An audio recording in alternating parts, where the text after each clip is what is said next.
சங்கீதம் 145. ராஜாவாகிய என் தேவனே, உம்மை உயர்த்தி உம்முடைய நாமத்தை எப்பொழுதும் என்றென்றைக்கும் ஸ்தோத்தரிப்பேன். நாடோறும் உம்மை ஸ்தோத்தரித்து எப்பொழுதும் என்றென்றைக்கும் உம்முடைய நாமத்தை துதிப்பேன். கர்த்தர் பெரியவரும் மிகவும் புகழப்படத்தக்கவருமாயிருக்கிறார். அவருடைய மகத்துவம் ஆராய்ந்து முடியாது.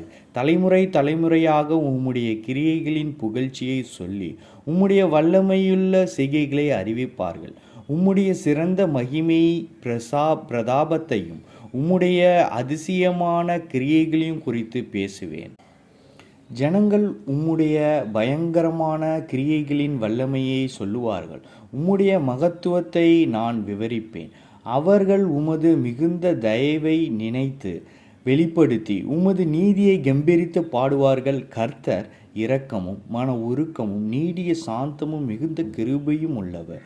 கர்த்தர் எல்லோரும் மேலும் தயவுள்ளவர். அவர் இரக்கங்கள் அவருடைய எல்லா கிரியைகள் மேலும் உள்ளது. கர்த்தாவே, உம்முடைய கிரியைகள் எல்லாம் உம்மை துதிக்கும். உம்முடைய பரிசுத்தவான்கள் உம்மை ஸ்தோத்தரிப்பார்கள். ஆமேன்.